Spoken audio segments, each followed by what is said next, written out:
We'll give a quick synopsis of the Shabbos HaGadol Drasha we said on Shabbos. The area of inquiry that we discussed is innovative forms of bir chametz. Can a person be Mekayim bir chametz by putting something in a particle accelerator and converting it into a whole different type of food? That would be theoretically possible to convert chametz into steak, and it would its chemical composition would be as such that it would look like steak. Or alternatively, putting chametz in a secure container where it will never rot or ever be damaged and launching it into outer space. And we're talking about, obviously, after 6 hours, that bittul, 6 hours on Erev Pesach, that bittul chametz no longer works. So it's not saying that the fact that you did that is no worse than bittul. We're talking in the circumstances where that doesn't apply, because it's after 6 hours on Erev Pesach where bittul no longer works. So you launch chametz into outer space, but in a secure container where the chametz itself will not rot or deteriorate, but it's certainly inaccessible. Right? And lastly, if you render chametz poison, but without in any way damaging the way it looks or tastes, like lacing it with tasteless and odorless arsenic. These were the areas that we wanted to explore, and we're not saying anything halacha l'maaseh. We're just pointing at some indications from the Rishonim as to possibilities regarding everything that we've just mentioned.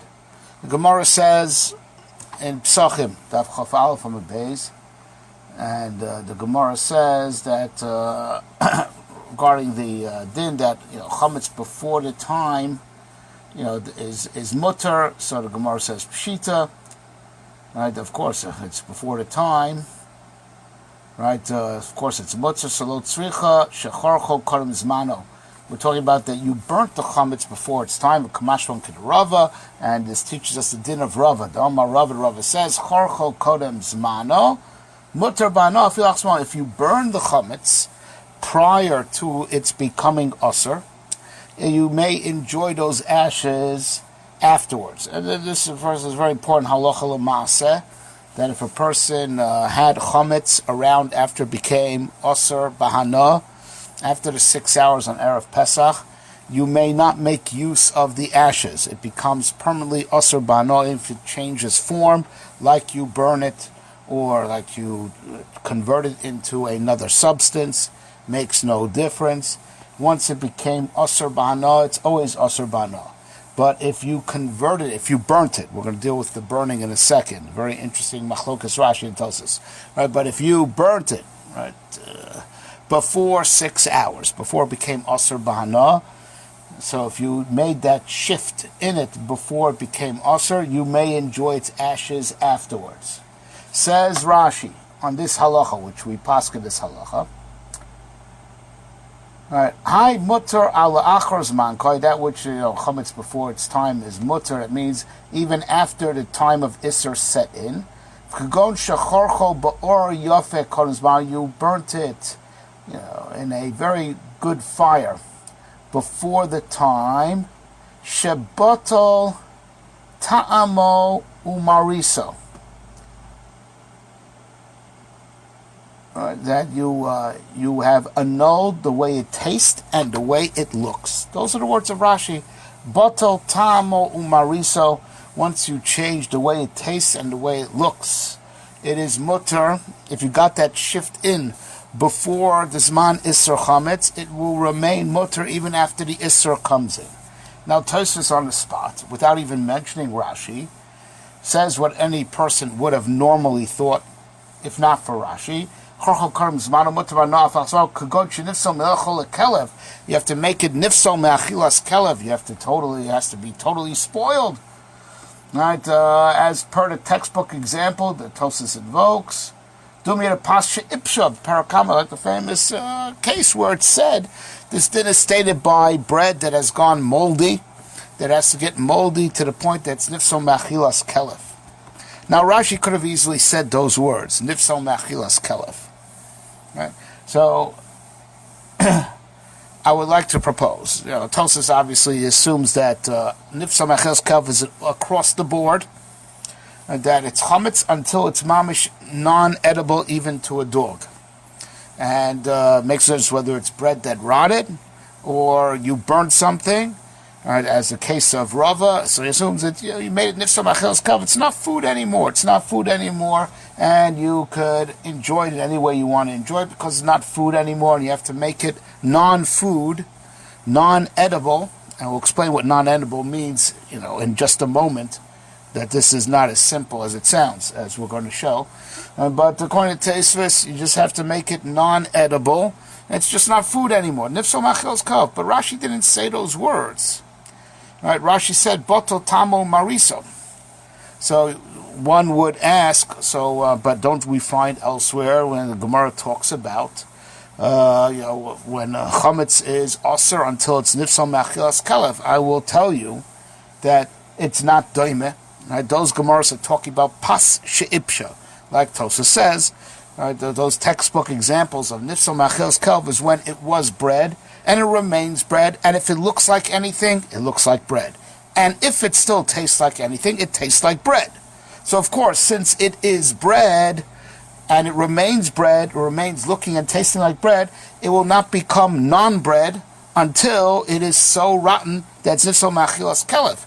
But Rashi over here is talking about that I use fire to convert it into a different substance. So fire, lav dafka. If I put it into chemicals or I put it into a particle accelerator, if there will be a way to change the way it looks and tastes. It doesn't have to be nifsal me'achilas kelev. Just something that if it looks like anything, it's chametz. If it looks like anything and if it tastes like anything, it's chametz. That's when we say that thing that looks and tastes like chametz must be nifsal me'achilas kelev. Right? Because if it looks like anything or tastes like anything, it's chametz. So it has to be so ruined to the point that it's nifsal me'achilas kelev, because if not, it is chametz. But over here, Rashi is talking about that we burnt it, we chemically convert it into something else. So the din of nifsal me'achilas kelev is dafka by pas, dafka by bread, and it remains bread, and has not been altered in mare or tam from being bread. If it looks like anything or tastes like anything, it is bread. That's when we say it's nifsal me'achilas kelev. But if there was later to be mavatal the tam and mare, right, then who says that's me nifsal me'achilas kelev? And that's what Rashi is seemingly saying. So therefore, bepashtus, we would say that according to Rashi, for sure, if I put chametz before the zman iser, of course, this is talking about before 6 hours, right, before it became aser already, because once it becomes aser, it's aser le'olam. Right, but before the zman iser, I put it into a particle accelerator and I changed its composition. Right, I changed it into something else, a different type of food that no one would ever call chametz. It's nishtane tamo mariso, perfectly okay, and you're allowed to enjoy it throughout Pesach. So potatoes that were chemically and with particle accelerators converted into steak can be enjoyed. Right, Tosfos clearly disagrees and holds no, it has to be nifsal me'achilas kelev. Right? But now it goes the other way also. Rashi, who demands that it should be nishtane from its tam and mare, right, that it has to not taste or look like chametz anymore, but lav dafka nifsal me'achilas kelev. That's Tosfos. Tosfos holds that way. That once it's chametz, it has to become mamish inedible. Right? But according to Rashi, we proved that if you could, it only has to become inedible if it remains bread. If it remains chametz, that's when we say it has to be nifsal me'achilas kelev. But to convert it to something else that has a different look and a different taste, convert it to a different food, if that would be possible. Burning is the simplest way, or the only way they had in their days. If there would be another way to change its chemical composition, that it would become a different food, not at all looking or tasting like chametz. Right? So, according to Rashi, that would be mutter. But the same Rashi would hold, this kula of Rashi clearly comes out as a chumrah on our other inquiry, right, about taking a perfectly beautiful looking and beautiful tasting pastry and lacing it with tasteless and odorless arsenic. All right, so now it's poison, but it tastes and looks like chametz. All right, so Rashi will hold you're chayiv for two averos. You're chayiv for chametz on Pesach and you're chayiv for suicide. But it wouldn't be any heter, right, to eat the pastry because it's poison, because it looks and tastes like chametz. Right, there will be no heter, right, and it looks and tastes like chametz, and even though it's deadlier than something that's nifso me'achilas kelev, but nifso me'achilas kelev tastes putrid. So that's how when something is bread, it's not bread anymore if it tastes so bad, right? But this, which is laced with colorless and odorless poison, looks and tastes like chametz. I don't see how it'll be matir eating it, and a person would be guilty of both chametz on Pesach and of suicide. The question is according to Tosfos. Right, according to Tosfos, making it nifso lacing it with poison, that's also called that it's not edible, but it's yummy. So we have to ask ourselves, what about nifso me'achilas kelev makes the chametz mutter, as it were? I mean, it makes it non-chametz. Is it the fact that it tastes terrible? Right, it tastes terrible that no normal person would want to eat it, or is it the fact that it's non-edible, it's just inedible literally, because it's bad for you? Right, the simplest understanding, we would think, the most straightforward way is that once it tastes so bad that no one wants to eat it, that's already matir it. That's it's not food anymore. It doesn't have to be deadly. And it being deadly, like being laced with poison, is a non-factor. It would have to be that it tastes so bad that no one would want it. It's so putrid, no one would want to eat it, whether it's deadly and unhealthy or not. Right? However, there's a shita of the Rosh. And the Rosh and the Ria Barcelona are Deos, Yechidim, that they raise the following question. The literal din of Rava is mutter bahana. It's mutter to enjoy. What about mutter ba'achila? Let's say a person would be crazy enough to eat it. So most Rishonim who discuss this, who actually raise the possibility, are matir. I believe, if I'm not mistaken, the Ran and others, who actually raise possibility. What if the person would want to eat it? So, well, gesundheit, eat it. It's not chametz anymore. All right, so you may eat it also. The Rosh says that no, it's mutter bahana dafka and not ba'achila. It's mutter bahana but not ba'achila. So let's say you could mix it into other foods, or simply another example is taking small dosages. So you may not be able to bite into it and eat big chunks of it. You might not be able to tolerate that, right? But you could make it small bites, So the Rosh asers, and he says even though butla daito it's a kol adam, this is not a heter. And it's a big chiddush, this shita of the Rosh and the Ria Barcelona is something that, have people scratching their heads. It's really a pella, because you would think it's just not food anymore, bechlal. But that's what he says. The the lashon of the Rosh is,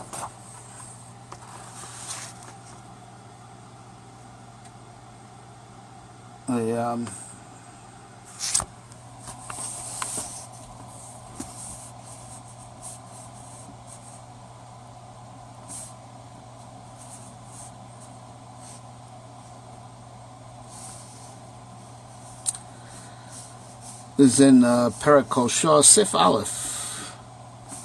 Right. This is like the simple sort of those that want to say that lav dafka that's mutabano, even if you want to eat it, because you're eating dirt. Once it's so ruined. Right. He does invoke the lashon of Tosfos that has to be nifso me'achilas kelev. So he is from that school of thought. And he says, there are those that want to say that once it's nifso me'achilas, you can even eat it also. It's dirt. V'lo mistaber, says the Rosh. And the Rosh says it's not mistaber to me. That'll be the butler dasar. It's called, even though it's butler that's called no normal people do it, and this person who's eating it is deviant. Mikomakom kevan diu ka'achile, since he is eating it, asur. V'kach kosav Rava Bartzoni, the Ria Bartzoni wrote that also. Zel shoynai v'hani milei demutar ba'ano lachar zmano avo ba'achila lo. Right, right. You're not allowed to eat it. You're not allowed to eat it. Right? Now he doesn't give much, reason. He just says it's mistaber. It's logical. Right, and the logic is a little bit certainly not obvious to me, right? But it seems that so long as it's ingestible, so long as it's possible to be eaten, even though no normal person wants to eat it, it still remains usher. It still remains usher, so long as it's ingestible. Right? Call it achshave. The person gives it chashivas because he wants to eat it. Again, this is a very big kiddush because by regular isurim we don't say this. This is really a pella, this rosh. But this is how he paskins. Now, seemingly we could posit like this that according to the rosh, it has to be totally inedible. Not that it's so putrid that no one would want to eat it. Normal people wouldn't want to eat it. So the rosh says it's not of a heter. But l'daito et so-called adam is not going to be matir for this. Not going to be a heter for this deviant guy to actually eat it. Right? Since he's eating it, it still remains osir. Means that so long as it's eatable, it still remains osir. So now we could be dan aliba the rosh. Right? We could just raise the question. Just raise the question. The rosh says so long as it could be eaten, it's osir to be eaten. Right. So how about if I make it poison, that it can't be eaten? Right, so then the rosh would agree, right, that it's not food at all. Right, I make it poison. So it could be that the chumrah of the rosh could actually turn out as a kula, whereas we certainly can't be matir, according to Rashi, a pastry laced with odorless and tasteless poison, because it definitely has the tam and mara of chametz, and even like tesvis, we said it's not mistaber, because Tosfos wants it ruined, simple, ruined in the sense that terrible taste. He wants it tasting terrible. Right, and that's the pashtus, right, and therefore, if it tastes yummy, right, there's no reason to assume that Tosfos would be matir it, even though it's poisonous.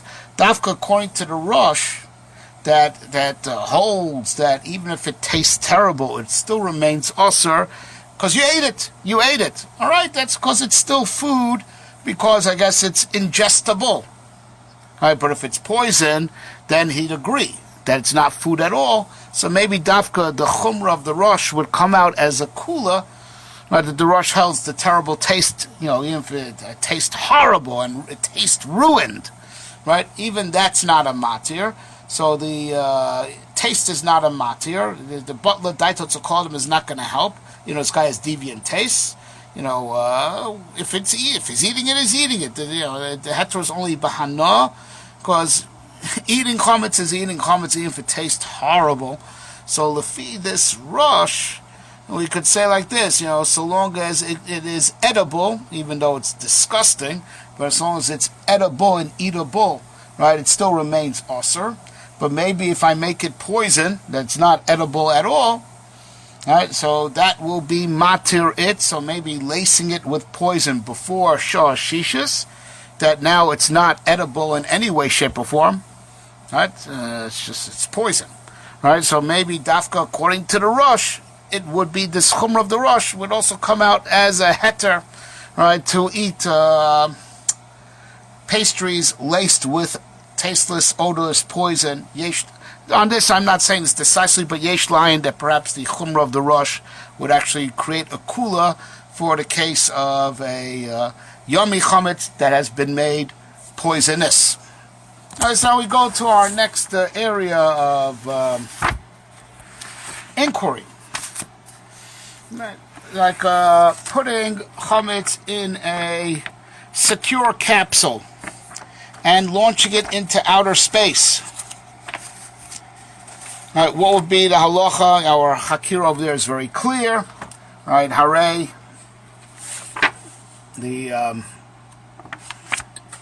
On the one hand, it's totally inaccessible. No one can ever reach it. But on the other hand, I've done nothing to actually destroy the chametz. So is that a good kiyum of biur? And of course, we are talking after 6 hours that bittul doesn't help, and you need to do biur. What is the pshat in biur? Biur is to make it totally inaccessible, or biur means it is destroyed. That's our hakira, really. So as a Gemara on Psochim Dav Kov Chesom Bid Aleph, so Machlokes Rabba and Rav Yosef, right? Whether when dispensing of chametz, right, do you have to pulverize the chametz? The Mishnah had said. Let's back up. The Mishnah had said that the Rabbanan disagree with Rabbi Yehuda. Agav, Tosfos passes like Rabbi Yehuda, and that's why we burn chametz. We want to gain the shita of Rabbi Yehuda because Tosfos taka paskins that way, and that's why the minhag is to burn chametz. But most Rishonim paskin like the Rabbanan, Yachid v'Rabim Lacha Karabim, that you could also be mefarer v'zor l'ruach. You could pulverize and throw it to the wind, or matil layam, or you could throw it into the ocean. And there was a machlokes Rabba and Rav Yosef that when you throw chametz into the ocean, you have to pulverize it also. When you throw it up into the wind, obviously you have to pulverize it, otherwise it'll land somewhere perfectly intact. Right? But the question is, can you just throw a whole loaf of bread into the ocean? This was a machlokes Rabba and Rav Yosef. Rabba does indeed require pirur. Rav Yosef says you do not require pirur, you do not have to pulverize the bread. And Rav Yosef, gets the last word over here, and the Rambam, at least, paskins like Rav Yosef because he got the last word in the, in the Shakel of Vitaria. And Rav Yosef holds you could throw the loaf of bread whole in water. So the Brisa, the Gemara brought a Brisa that seemingly backs up Rabbah, that says like this.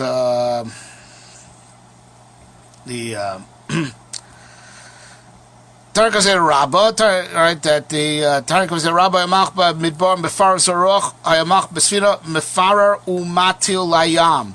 It's talking about chametz, right? So if you are walking in the desert with your chametz, you pulverize it, you throw it to the wind, or if you're in the boat, you pulverize it and you throw it into the ocean. So seemingly that's a brisa that supports Rabbah's position. You're not allowed to throw a loaf of bread whole into the ocean. That's not a good enough biur. You mefara matilayam. So Rav Yosef gets the last word over here. Rav Yosef lo kasha. According to Rav Yosef, it's not a kasha that the brisa that seemingly supports Rabbah. Ha bechiti ha benahama. Right, one is talking about wheat kernels, the other one's talking about bread. Meaning to say, wheat kernels are hard and bread is soft. Now we're gonna see that that's how the Rambam looks at it. But now let's take a look at Rashi. Right, right. So Rashi says, why should you think that bread would need pulverization? Just to even explain Rabbah's position, because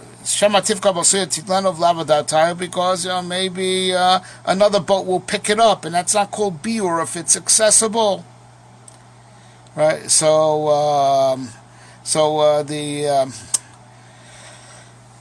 We brought this price that says black on white. You got to pulverize and throw in the sea.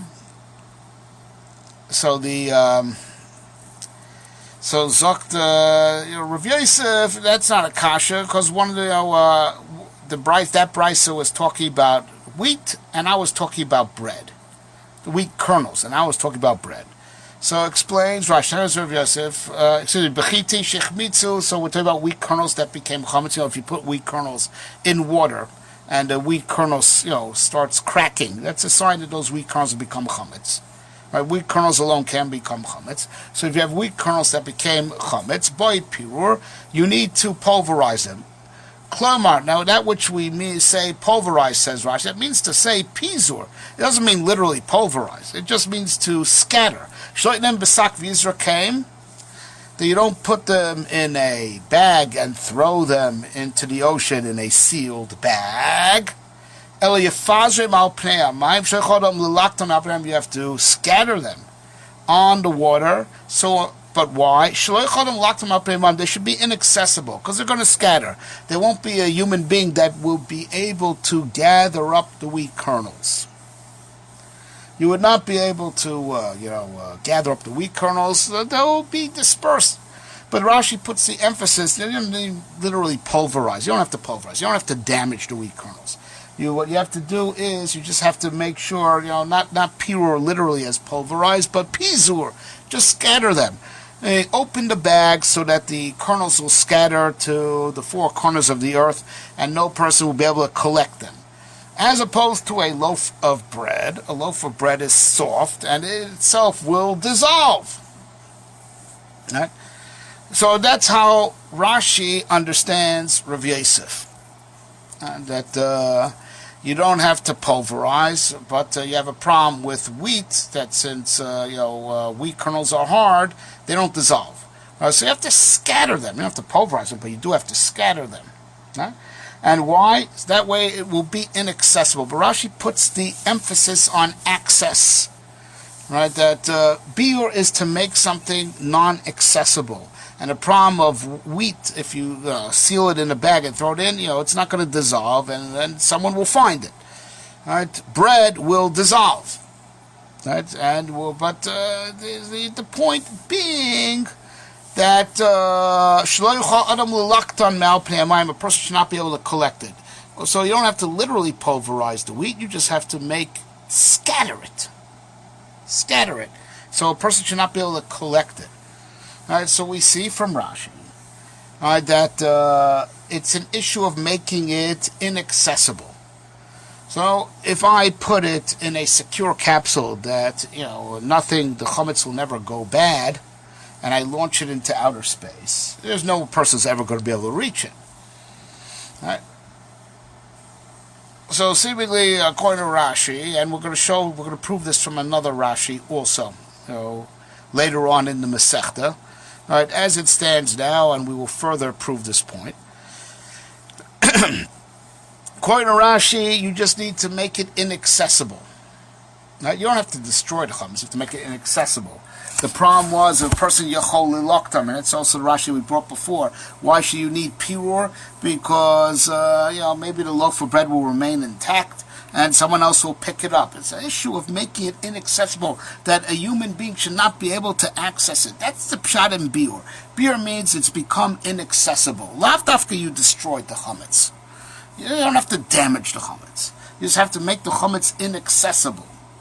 Alright, so Rav Yosef says, you don't have to worry about a loaf of bread. It will dissolve. Nobody will get their hands on it. Alright, wheat kernels are hard, so over there you have to make sure to pierce the bag, and so the wheat kernels will disperse. But you don't have to damage the wheat kernels. You contrast that with the lashon of the Rambam in Parak Gimel of Hilchos Chametz U'Matzah, and that's not the nuance. Listen to the lashon of the Rambam.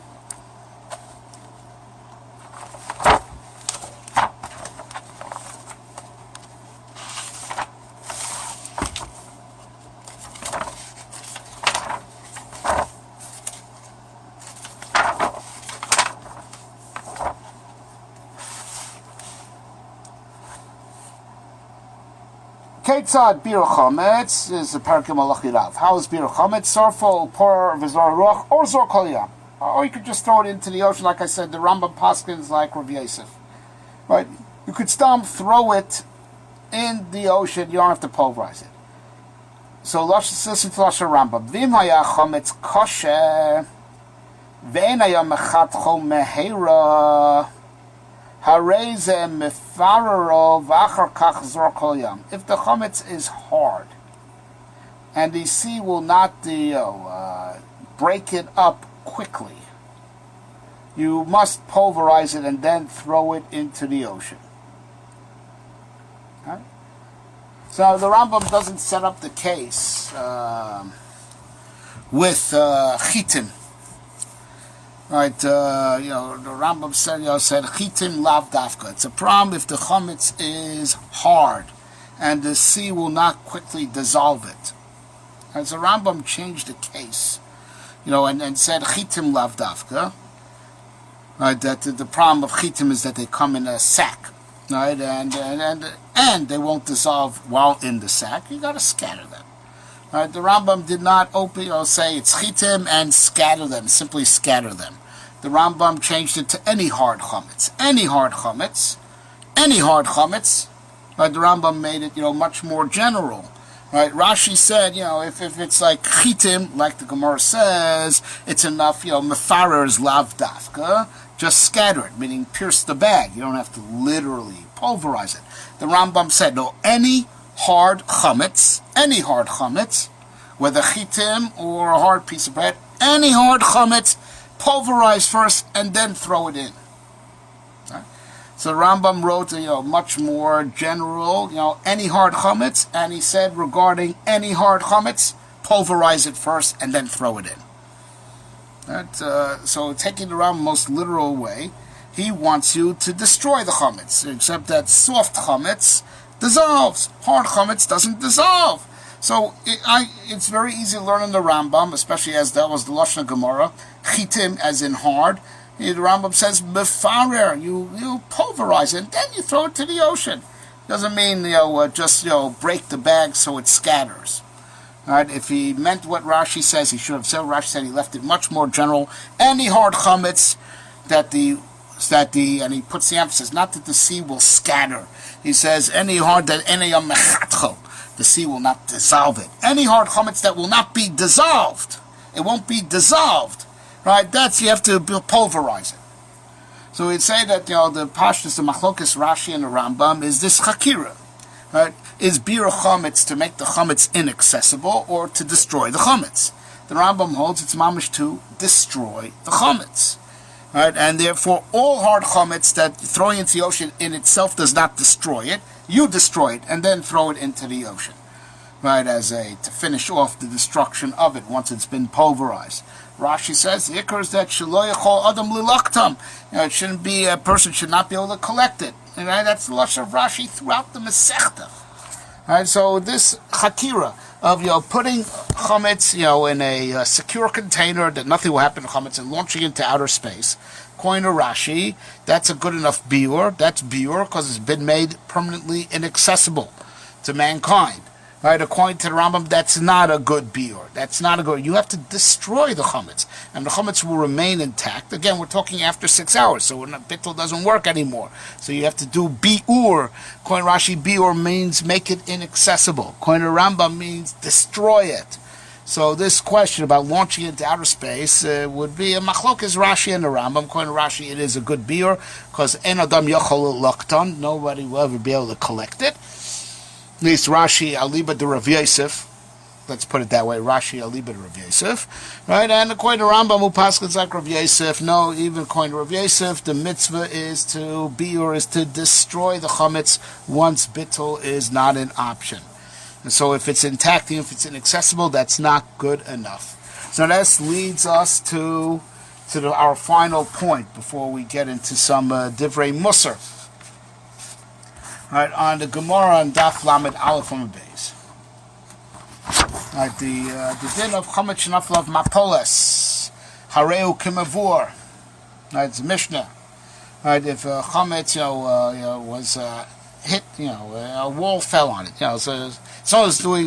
There was demolition work going around, and my chametz fell under a demolished wall.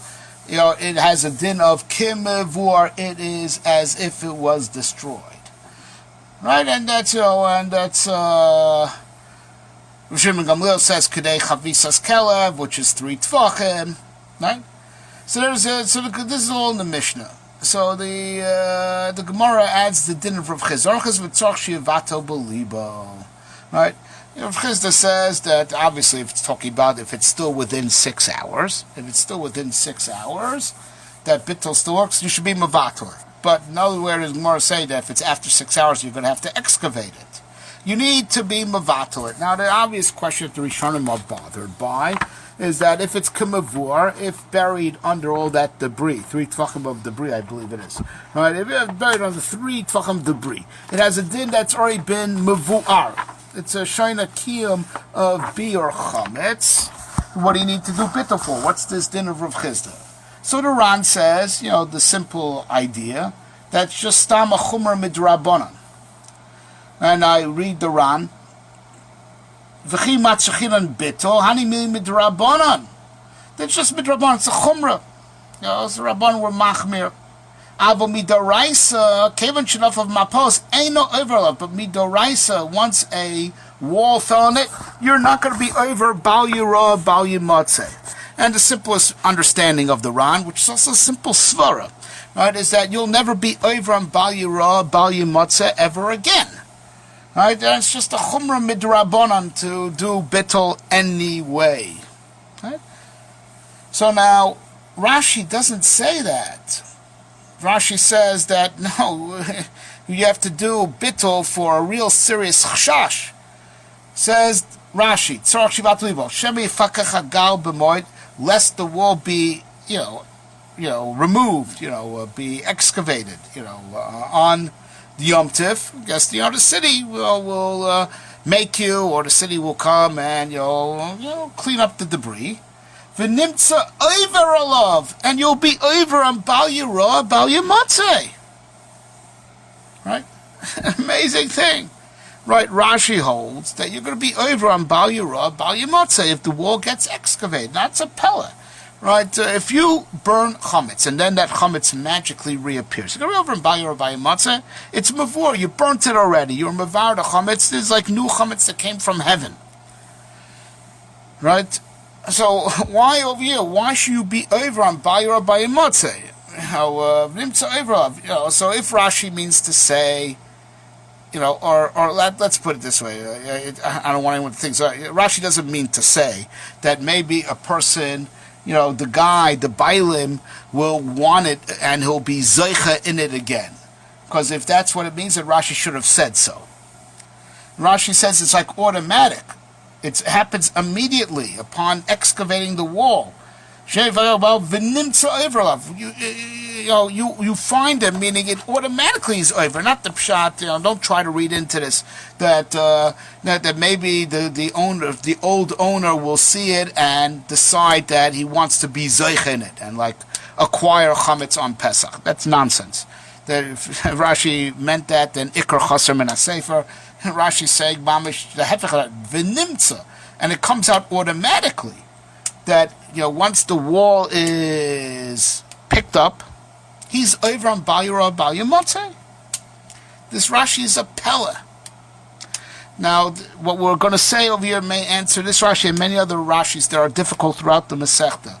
Lefi, what we established just a few minutes ago, that Rashi's shita of what's called biur, in his headspace, the definition of biur is that it's inaccessible. Right?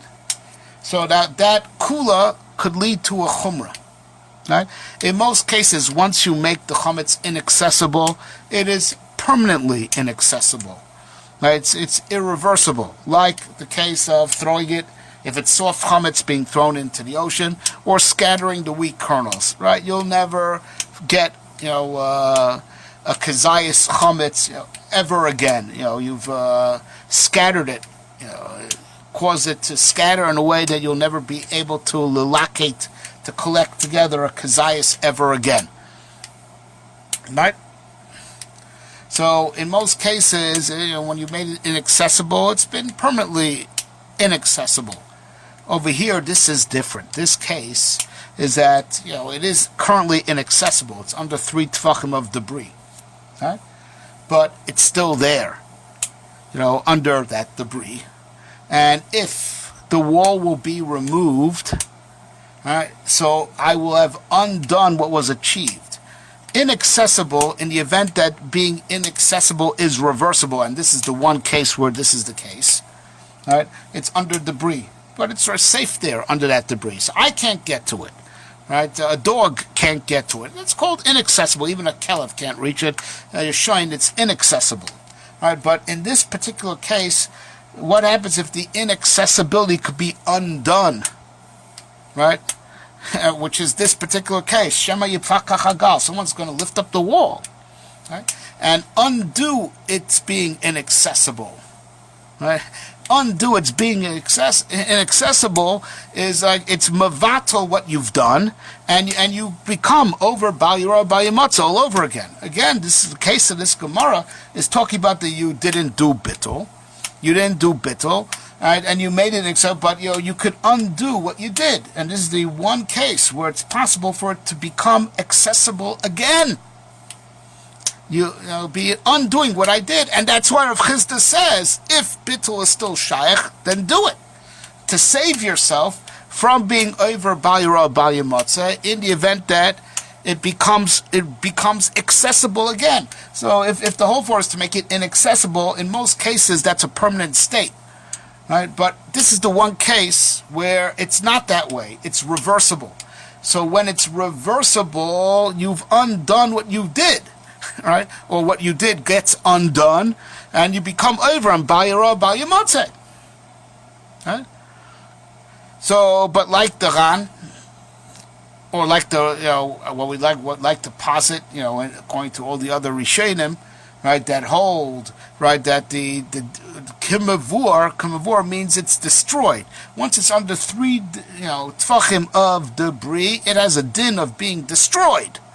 So whether it is intact or not, halacha views it as destroyed. Hareu kimavur. There's no way you can be chai for bal yirah bal yimatza on it ever again. Right? Like the Ran says. It has a din of destroyed. Since it has a din of destroyed, so when it becomes excavated, that's like new chametz that came from heaven. That's like chametz that got burnt and magically reappeared. But Rashi is just inaccessible, but its being inaccessible got undone. But the amazing thing is that when the minute it gets undone, you're back to square one, and now you're chayev on it bal yirah bal yimatza, and that's why Rav Chisda says do bittul if you could still do bittul. Right, but according to other Rishonim, that hold that it's that hareu kamavur means it has a din of being destroyed, because that's the getter of birchos. Hareu kamavur means it has a din of being destroyed. If the wall gets lifted up on the moed, right, you're not going to be chayev bal yirah bal yimatza. It's like new chametz. So the question is, like the other Rishonim, as much as it makes good sense, but now it's a little bit shver. What is the din of Rav Chisda? What is the din of Rav Chisda? Like the other Rishonim, that like the Ran, right, that says you're never going to be chai for bal yirah bal yimatza on it ever again, which makes good sense. Like the tzad that bir chametz pshat destroyed, it's destroyed already. So if it ever becomes nigla again, it's like new chametz. It's like chametz that came back from having been destroyed. It's like new chametz. So what is the din of Rav Chisda? Right, so I want to taina a chiddush over here.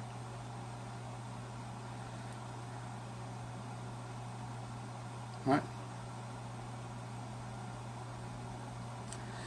That which the Rambam, we established before, holds that the din of bir chametz is to destroy it. I want to taina, reading the lashon of the Rambam over here. Chajav mapolis v'nimtza olav offer shatzachim o yosareu kimavur v'tzorach levato belibo im adaynach sosha shishas. He has to be mevato if it's not the 6th hour yet. If it's not the 6th hour, right? The lashon v'tzorach, instead of it doesn't say v'chayev levatlo. It doesn't say chayev. Tzorach, right? Okay, I do it. It's in the Rambam. They're not synonyms. Right? Chayev means an absolute chiyuv, and it's ma'akev. Tzorach is like, there's a din like that. Right? And you understand that the tzorach means that, of course, it's not ma'akev. That if it just says, if it's before 6, do it. I.e. Let me explain what I mean. Right? If the Rambam would have said chayev. Chayev levato, that means like this, and he didn't, and he refused. So would come in the 6th hour, he can't be levato. You'd have to excavate the chametz himself, and Ram doesn't say he has to do that. He just says, and if it's before 6 hours, you should be mevato. Right? And then makes good sense that that's the lashon to use. Yes, there's an obligation to be mevato, but it's not li kuva. as opposed to if we would say chayav levayer, then the halacha would be otherwise. Right, that chayav in the Rambam's lexicon is something that's mamish leikuva. Right, because then the din ought to be, if he would have said v'chayev levato, then the din would have been otherwise. That after 6 hours, if he had the opportunity to be levato and he refused, they would be chayev to unearth that chametz, and he's not chayev because hareu kamavur. I want to tie that this is what the Rambam meant. Right, that which, if it's before 6 hours, tzorich levato, tzorich, not chayev. I mean, it's not meaning to say it's not going to be any type of reusa in your being potter from Bal Yirah Bal Yimatzah. You're potter from Bal Yirah Bal Yimatzah once the debris falls on it. But you know what you missed out on? You missed out on a mitzvah. You missed out on the mitzvah of tashbisu. Because the wall, the context of the case is not that I knocked down a wall on it. Right? That it fell mimela. Right? So you have chametz that that by an act of God has a din of kimivur. It is as good as destroyed by act of God. Right, but that happened by act of God. So outside Bal Yirah, Bal Yimatzah, you're okay. You've got nothing to worry about. You don't need that bittul. You really don't need a bittul, because even if you refuse to do that bittul, even though you could have, if you refuse, nowhere do I see in the Rambam that if you refuse to do that bittul, that now you're going to have to unearth it, dig it up and destroy it. No, you don't have to. Right? But you know what? You missed out on a mitzvah. You weren't mekayim the mitzvah of tashbisu. You got a p'tur on Bal Yirah, Bal Yimatzah, because by an act of God, it's buried under, 3 tfachim of debris. But you missed out on a kiyum of tashbisu. And Rambam holds yikra hashbasas belev. Right, when bittul is possible, that is the ikra mitzvah of tashbisu. You missed out on a mitzvah. That's why I say you want to get the mitzvah of tashbisu. I know this is a chiddush, but tell me a better pshat. I'd love to hear. Right? And then the Ram was saying a kiyum of the mitzvah of tashbisu. If you could still do bittul and get mitzvah, get the schar. Right, be a kiyum of a mitzvah saseh of tashbisu. Of course, it's under being 3 tachim of debris is a good p'tur from Bal Yirah Bal Yimatzah. Instead of tzorich levato, tzorich, not chayiv, tzorich, right, is to get a kiyum of the mitzvah of tashbisu.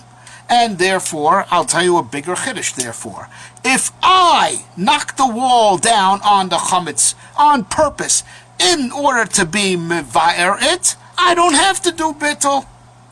If I did it beratzon and bekavona and I knocked down the wall, right, on it, this is a good kiyum of tashbisu. I got the mitzvah saseh because being under 3 tfachim of debris has a din of kimavur. Except that when it happens mimela, it says if you can still do bittul, get the mitzvah saseh of tashbisu, right? Because it happened by itself, and I'm going to tie a chiddush. Right, that the fetus pshat in the Rambam, if I knock down a wall on top of the chametz, I don't have to do bittul. Because I knocked down the wall bikavana to be mevar the chametz, I got my mitzvah of tashbisu. The din of v'tzorach levato is to gain the mitzvah saseh because it happened mimela. But if I did it that way bikavana, I want to tie the feet of Rambam, I don't have to be mevato. This din of tzorach levato is purely a din, right? As far as I'm positing, is purely din outside to get a kiyum of the mitzvah say of tashbisu, and therefore if I knock down the wall on purpose, right, I do not have to do the bittul at all because I got my mitzvah say. These are the points we said, and we just wanted to point out, mitzara musar kayadua, the chametz represents the Yetzer Hara. And if it's before Zman Isser, like the issue that we opened up with, if it's before 6 hours, it's enough hashbasa belev. This is a Rav Chaim Vital that's brought down by the Chidah. The Chidah has a chibur called Leiv David. And the first 6 prakim of those 32 prakim, that's why it's called Leiv David, 32 prakim, Leiv. The first 6 of those 32 prakim are likutim from Rav Chaim Vital, al derech ha-musar. And over there, Rav Chaim Vital says that HaKadosh Baruch Hu tells the Nachash, Eva Ashis, there's going to be now, a eternal adversity between you and the children of man and woman. Hu yishuv chorosh, man will kill you by the head. V'atat shufenu akev, and you get him by the heel. Says Rav Chaim Vital. If you strike first, right? You strike the Yetzer Hara first. Hu yishuv chorosh mean Rosh Milashin first. Rosh Milashin first. If you hit first, as soon as the taiva starts, you immediately, strike first and say no, you win, right? But you win, the snake, which also represents the Yetzer Hara. You win a cave, right? You get him by the heel, meaning if he waits, he's mit a cave. He hangs around and he lets the taiva fester in him, right? That's when you win, right? That's when the Yetzer Hara wins. The Yetzer Hara wins because we let him fester in us and let him get stronger and stronger. But if you strike immediately, you win. Right? And when you strike immediately, it doesn't have to be with so much effort. It could be just with bittul belev. Like the Piasetzner says, that if a person, the second he feels a taiva bubbling up in him, if he would just stamp his foot and say no, his taiva would subside instantly. The problem is that people don't do it, and the taiva builds up. But if you do Rav Chaim Vital's eights of striking first, striking immediately when the taiva starts, right? You could defeat him, not just stam defeat him, but defeat him easily, right? And there's implicit in what Chazal say that the Yetzer Hara starts off, the Gemara in Sukkah, starts off like a cobweb, but at the end it feels like chains, heavy ropes and chains, and all those different lashons of that Chazal. They're all talking about the same thing. That if you let the Yetzer Hara, not just lomi by, if you let him get the better of you, of Shanaba, Naslo Keheter, right? But even just letting him bubble in you, just not taking care of it immediately, right, is really the beginning of the failure. That's how he gets stronger, because you don't push him off immediately. That in itself allows him to grow stronger. And Kal v'chomer if he got you to succumb in some way, shape, or form, right? And that's, to tie it in, to the Hilchos Bittul Chametz, up to Sigurd, before the Zman Isser, right? If you strike first, you strike before, Chatzois, you don't wait till the end. You don't wait till after the deadline. You could just get him with Bittul Belev. You could just annul him in your heart. Right? If you wait after the Zman Isser, then it becomes difficult. It becomes a whole war. You have to burn them up. You got to, be, mefarer v'zora ruach. It becomes a hard avoda and kuli hai v'ulai. Right? And so we have to take a lesson, right? That if you do it before the Shah Shishis, you could do hashbasa ifilu belev. But yesh lihit paleh. One should be in total wonderment.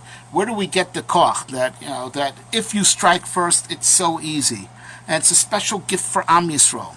This haftacha is only for those who are really b'nei adam be'emes, besod atem kriyim adam. That we have this wonderful haftacha that if you only strike first, it could be easy, and it could be done with machshava alone, just with the commitment in the heart, not to be over. That in itself is mevatel the chametz. It's mevatel yetzer. Just the hachlota. No, I'm not giving in. If you say that immediately, you're muftach to win. You know where we get that koch from? We get that koch from Shabbos. And that's why the word tashbisu and Shabbos is the same word. Ach bayoshon tashbisu stormi batechem miloshin Shabbos. The koch to pull off biur chametz, to mamish live in sterile space, is power on loan from Shabbos. Because HaKadosh Hu gave Shabbos as a gift to Am Yisrael, and anyone who says the Kegavna before Baruch Hu on Leil Shabbos, that there's no Shulta Achra B'chol Almin, Chol Dinim Misabrimina, right? There's no Dinim on Shabbos, there's no other Shlita, there's no other Koach. It's a day where you're with HaKadosh Baruch Hu alone, and the Sitra Achra has no foothold on this day. And of course, this is a wonderful day, which is a gift. It's a Matana Teva. Right, the HaKadosh Hu gave us His day, the day that He reigns supreme. He shared it with Am Yisrael, who He loves. If you tap into the power of Shabbos, you could be Mekayim Tashbisu. Living in the reality of Shabbos and appreciating Shabbos, of being in B'mechitzaso HaKadosh Hu B'sod Rishus HaYochid, and that's what the Svarim says, no heter of being Motzim Rishus on Shabbos, because we're just in one Rishus HaYochid, Rishus Yechido Shel Olam. We're just in the Rishus of He who is one. Right? Kayadua ve'en makom laharach. There's a lot on this in Kisvei Ari.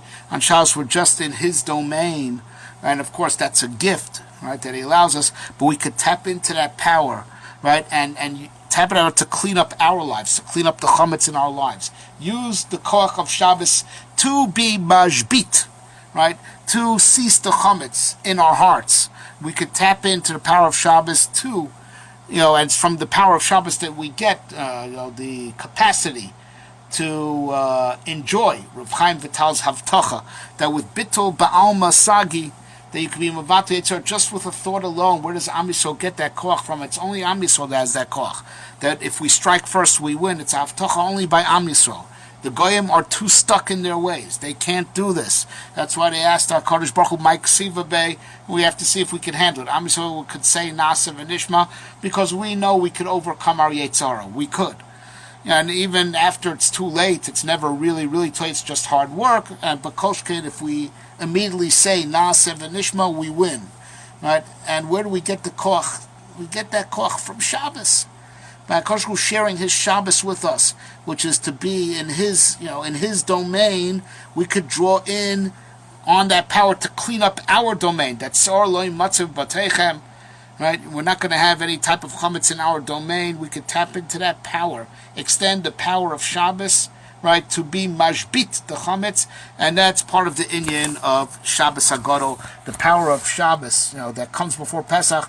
We draw on the power of that Shabbos to taka bizoch and be mashbis the chametz from our rishus, and to live with HaKadosh Baruch Hu, even though it's not Shabbos, it's only Yom Tov, but for 7 days, to be nonetheless without the Yetzer Hara, and only avodim la Hashem, and not avodim to Paro, and not avodim to our taivas.